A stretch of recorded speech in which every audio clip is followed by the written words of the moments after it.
இப்போது மறைவில் வளர்ந்த மனிதன் மேடைக்கு வருகிறான். ஒரு கல்லும் ஒரு நம்பிக்கையும் ஒரே தேவன். கோலியாத்தின் முன் தாவீது பயத்தை வீழ்த்திய விசுவாசம். ஒரு பக்கம் உயரமான கோலியாத், ஆயுதங்கள், அனுபவம், ஆற்றல். மற்றொரு பக்கம் ஒரே ஒரு இளைஞன், கையில் ஆயுதம் இல்லை, ஆனால் இதயத்தில் தேவன் இருந்தார். இது போர் அல்ல, இது விசுவாசத்தின் அறிவிப்பு. மற்றவர்கள் பார்த்தது பிரச்சனை, தாவீது பார்த்தது தேவனை. இஸ்ரவேல் மக்கள் சொன்னார்கள், அவன் மிக பெரியவன். தாவீது சொன்னான், அவன் யார்? ஜீவனுள்ள தேவனை நிந்திக்கிறவன் தானே என்று. மக்கள் பயத்தில் நின்றார்கள், தாவீது விசுவாசத்தில் நடந்தான்.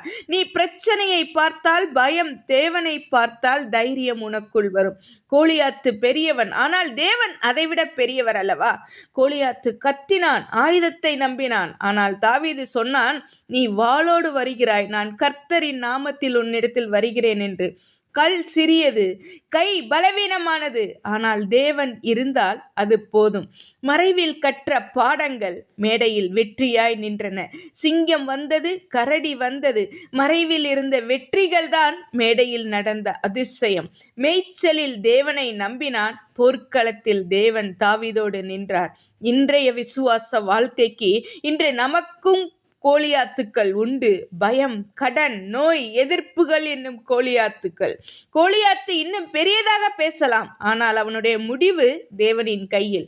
உன் கையில் சிறியது இருக்கலாம், உன் விசுவாசம் குறைவாக தோன்றலாம், ஆனால் தேவன் இருந்தால் அது போதும். உன் வாழ்க்கையில் கோலியாத்து வீழ்வதற்கு ஒரே விஷயம் போதும், தேவனை நம்பும் விசுவாசம். கர்த்தாவே, என் கண்கள் கோலியாத்தை அல்ல, உம்மை மட்டும் பார்க்கட்டும் என்று சொல்லி தேவனை நோக்கி வேண்டுவோமா? கர்த்தர் தாமே உங்களை ஆசீர்வதிப்பாராக. ஆமேன்.